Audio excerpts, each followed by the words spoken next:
Welcome to the next level. මම දයන්නේම් ජයලත්. අද සෛල සැකිල්ල ගැන ඔයාලට ලේසි ක්‍රමයකින් ඔල්ලුවට දාගන්න පුළුවන් විදිහට ඉක්මනට පාඩම් කරන්න පුළුවන් විදිහට ඔයාලට සෛල සැකිල්ල ගැන කියලා දෙනවා. හරි. ඔයාලට ඕන මාත් එක්කම ෂෝට් නෝට් එකක් දාගෙන යන්න.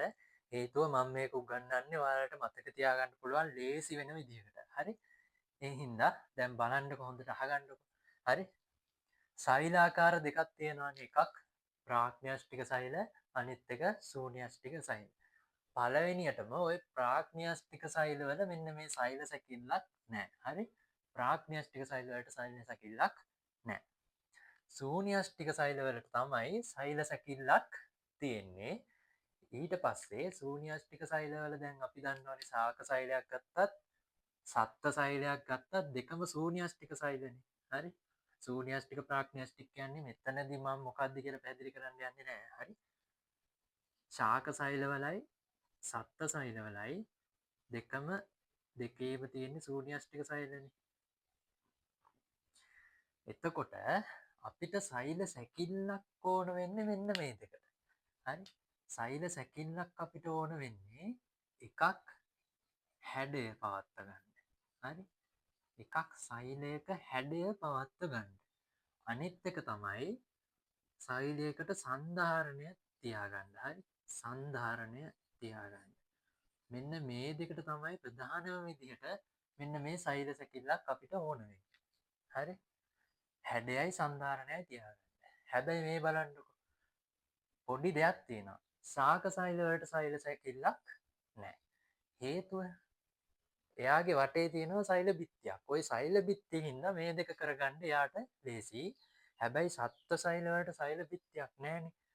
එතකොට එයාට හැඩයයි සන්ධාරණයයි තියාගන්න ක්‍රමයක් නැහැ. ඒ හින්දා තමයි මෙන්න මේ සෛල සැකිල්ල කියන එකක් එයාට තියෙන්නේ. හරි? එතකොට හරි. දැන් බලමු අපි ওই සෛල සැකිල්ල හැදිලා තියෙන්නේ මොනවාගෙන්ද? ඒ වගේ කරන කෘත්‍යයන් ටික මොනවාගෙන්ද කියලා හරියටම බලමු. මේක තමයි පළවෙනියටම කියන්න තියෙන දේවල් ටික. හරි. හරි. මේ බලන්නකෝ. සෛල සැකිල්ල හැදිලා තියෙන්නේ මෙන්න මේ තුන් දෙනාගෙන්. කවුද? ශුද්‍ර නාලිකා, ශුද්‍ර සූත්‍රිකා, අතරමැදි සූත්‍රිකා. එතකොට මෙන්න මේ ශුද්‍ර සූත්‍රිකයි අතරමැදි සූත්‍රිකයි කියන්නේ කෙලින්ම ප්‍රෝටීන සූත්‍රිකා. හරි? මේ තියෙන ප්‍රෝටීන සූත්‍රිකා. ප්‍රෝටීන සූත්‍රිකා. එතකොට ප්‍රධාන විදියට සෛල සැකිල්ල හැදිලා තියෙන්නේ මොනවාගෙන්ද? ශුද්‍ර නාලිකයි ප්‍රෝටීන සූත්‍රිකයි. බලන්නකො පළවෙනියටම ශුද්‍ර නාලිකා හැදිලා තියෙන්නේ මෙන්න මේ වගේ දාම 13කින්. හරි? දාම 13ක් මෙන්න මේ විදිහට සිලින්ඩරයක් වගේ එකතු වෙලා තමයි ඒක හැදිලා තියෙන්නේ. ඕක කිසි පටලයකින් ආවරණය වෙලා නැහැ. හරි? මේ කිසිම පටලයකින් ආවරණය වෙලා නැහැ. නිකම්ම දාම 13ක් මෙන්න මෙහෙම සිලින්ඩරයක් විදිහට හැදිලා තියෙන්නේ. ඔය එක දාමයකට කියනවා ටියුබියුලින් ප්‍රෝටීන දාමයක්. හරි? ටියුබියුලින් ප්‍රෝටීන දාමයක්. ටියුබියුලින් ප්‍රෝටීන දාමයක්. මේ වගේ දාම 13කින් තමයි මේක හැදිලා තියෙන්නේ. මම මෙතන 13ක්ම හරියට ඇඳලා නැහැ. බලන්නකෝ. හරි? මේ දාම 14 මේව හැදෙද්දි අතුලින් කුහරයක් වගේ තියෙනවානේ. එහෙනම් මේක සිලින්ඩරාකාර කුහරමය වෙනවා. හරි? ඊළඟ කෙනා ශුද්‍ර සූත්‍රිකා. ශුද්‍ර සූත්‍රිකා ගත්තම එයා හැදිලා තියෙන්නේ මම මේ බෝල වගේ ඇඳලා තියෙන්නේ ඇක්ටින් ප්‍රෝටීන උපේකක. හරි? මේ ඇක්ටින් ප්‍රෝටීන උපේකක මෙන්න මේ විදිහට බහුව්‍යවීකරණය වෙලා දිග දාමයක් හැදෙනවා. ඒ වගේ දාම දෙකක්. හරි? මම මොකද්ද කිව්වේ? මෙන්න මේ වගේ උපේකක. මොනවාද? ඇක්ටින් ප්‍රෝටීන උපේකක.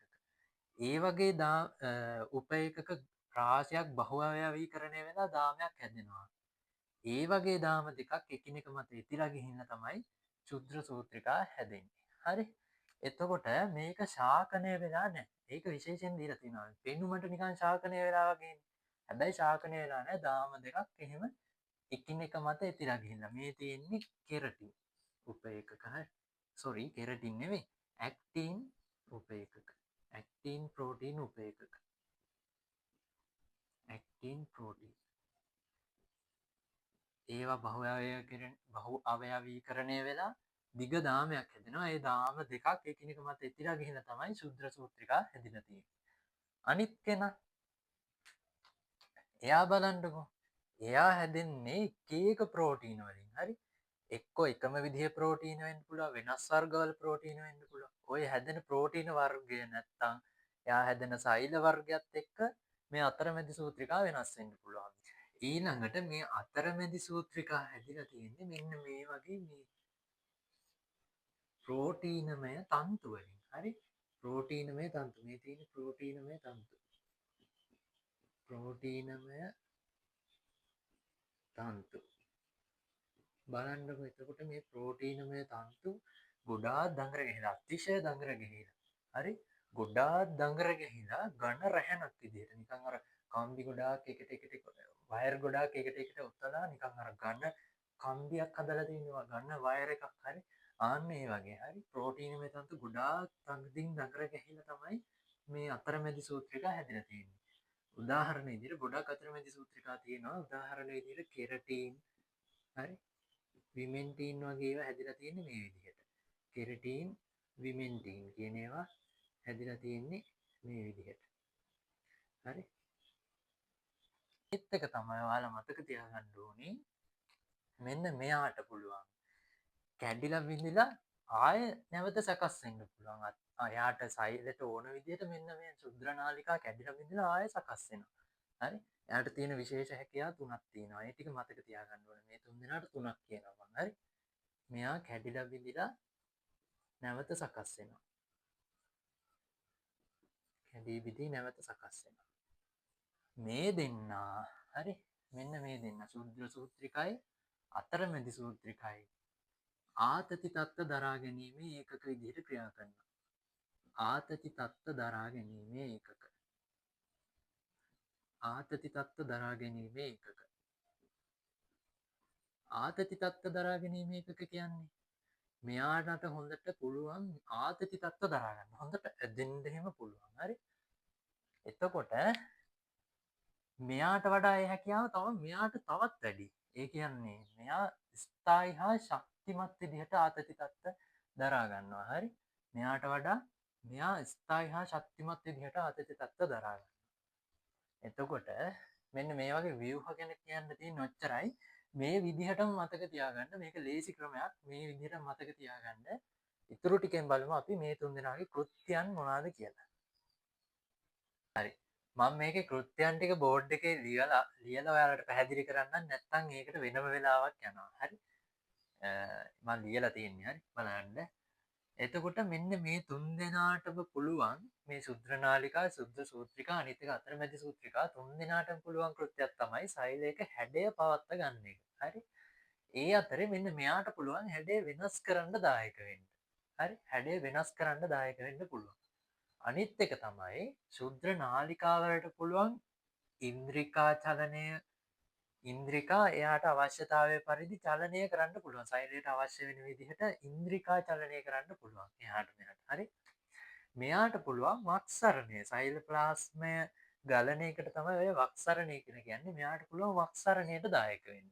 අනිත් එක මෙයාට පුළුවන් න්‍යෂ්ටිය සහ ඉන්ද්‍රිකා අවශ්‍යතාවය පරිදි රඳවලා තියාගන්න. හරි. යාට ඕන විදිහට ඕන තැන්වල රඳවලා තියාගන්න පුළුවන් අතරමැදි සූත්‍රිකාවට. එතකොට ඒකත් මතක තියාගන්න ලේසියි නිකන් ගැළපෙන තුනක් වගේනේ. හරි. ඊළඟ කෘත්‍යය තමයි මෙයා සෛල විභාජනයේදී තර්කුවයි තුරුවයි ඇති කරනවා ශුද්‍ර නාලිකා. මෙයා සෛල විභාජනයේදී වේදන ඇලිය ඇති කරනවා. ওই වේදන ඇලිය ඇති වෙන්නේ සප්ත සෛලවල. හරි. ශාක සෛලයක නෙමෙයි සප්ත සෛලවල තමයි වේදන ඇලිය ඇති වෙන්නේ. හරි. එතකොට මේ තර්කුවයි තුරුවයි ඇති වෙන්නේ තර්කුවයි තුරුවයි ඇති කරන්නේ වර්ණ දේහ චලනය කරන්නේ. ඔය සෛල විභාජනයේදී තර්කුව තුරුව ඇති කරන්නේ සෛලයට ඕන විදිහට වර්ණ දේහ එහාට මෙහාට චලනය කරවගන්න. හරි. එතකොට මේකත් මතක තියාගන්න පුළුවන් සෛල විභාජනයේදී තර්කුවයි තුරුවයි ඇති කරලා සෛල වර්ණ දේහ චලනය කරන්න දායක වෙනවා. මෙයා සෛල විභාජනයේදී වේදන ඇලිය ඇති කරලා සත්ත්ව සෛලවල වේදන ඇලිය ඇති කරන්න දායක වෙනවා. හරි. ඊළඟ කෘත්‍යයන් ටිකට යන්න. හරි. ඊළඟ ටික බලන්නකෝ. මෙයා සෛලවල චලනයට පක්ෂම හා කශිකා සෑදීම මගින් දායක වෙනවා. පක්ෂම හා කශිකා හදනවා. මෙයා සෛලවල චලනයට මොනවද හදන්නේ? ව්‍යාජ පාද හදලා දෙනවා. මෙයාගේ හිම කෘත්‍යයක් මොකුත් නැහැ. හරි.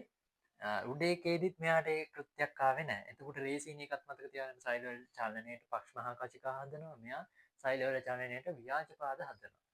ඊළඟ එක තමයි මේ තුන විශේෂ කරුණු තුනක්. ඒ කියන්නේ විශේෂ කරුණු තුනක් කියන්නේ මම මේ පාඩම් කරන්න රේසියෙන් එහෙම කියන්නේ. හරි. අරවා ගැලපෙන්න වගේ ආවනේ. මේක එහෙම ගැලපුණේ නැහැ. ගැලපෙන්නේ නැහැ. හරි. මේක නිකන් විශේෂයෙන් මතක තියාගන්න. සත්ත්ව සෛලවල තමයි කේන්ද්‍රිකා හදන්නේ. අන්නේ කේන්ද්‍රිකා සෑදීමට ශුද්‍ර නාලිකා දායක වෙනවා. හරි. මේවා අදාළ තැන්වලදී වෙන වෙනම ඔයාලා ඉගෙන ගන්නවා. ඒ හින්දා මෙතනදී මම ඒවා කියා දෙන්න යන්නේ නැහැ. සත්ත්ව සෛලවල කේන්ද්‍රිකා සෑදීමට දායක වෙනවා. ශුද්ධ සූත්‍රිකා පේශි සංකෝචනයට දායක වෙනවා. ඔය පේශි සංකෝචනය ගැනත් වෙනම ඔයාලට ඉගෙන ගන්න තියෙනවා. අනිත් එක තමයි න්‍යෂ්ටික තලාව සෑදීමට අතරමැදි සූත්‍රිකා දායක වෙනවා. න්‍යෂ්ටික තලාව. න්‍යෂ්ටික තලාව කියන්නේ න්‍යෂ්ටි පටලය ඇතුළෙන් ආස්තරණය කරගෙන ඉන්න අතරමැදි සූත්‍රිකාවෙන් හදලා තියෙනවා. ඒකත් න්‍යෂ්ටිය තියෙන තැනදී ඉගෙන ගන්න. ඒ හින්දා මේ තුන වෙනම මතක තියාගන්න. එතකොට කෘත්‍යයන් ටික හැම එකක්ම ඔයාලට මං කියලා දුන්නා ලේසි ක්‍රමයකට. මෙන්න මෙච්චරයි දැනගන්න තියෙන්නේ සෛල සැකිල්ල ගැන. එහෙනම් සෛල සැකිල්ල ගැන හැමදේම ඔයාලට කියලා දුන්නා. හරි. ඔයාලට දිගටම මේ වගේ බයොලොජි පාඩම් ඕන නම් ඔයාලට අවශ්‍ය පාඩම් ඔයාලට කමෙන්ට් කරන්න පුළුවන්. මම පුළුවන් තරම් ඉක්මනට වීඩියෝ එකක් අරගෙන එනවා. එතකොට ඔයාලට දිගටම මේ YouTube channel එකත් එක්ක ඉන්න ඕන නම් subscribe කරන්න. ඒ වගේම මේ වීඩියෝස් යාළුවන්ටත් share කරන්න. ඔක්කොම එකපාර ගොඩ යන්න එපා. අනිත් එක ඔයාලට ක්ලාස් එක්ක ජොයින් මගේ ක්ලාස් එකත් එක්ක ජොයින් වෙන්න ඕන නම් පහළ තියෙන ගෲප්ස් වලට ඩිස්ක්‍රිප්ෂන් එකේ දාලා තියෙන ගෲප්ස් වලට ඇඩ් වෙන්න. ඒ වගේ ඔයාලට අදාළ ඩීටේල්ස් දානවා.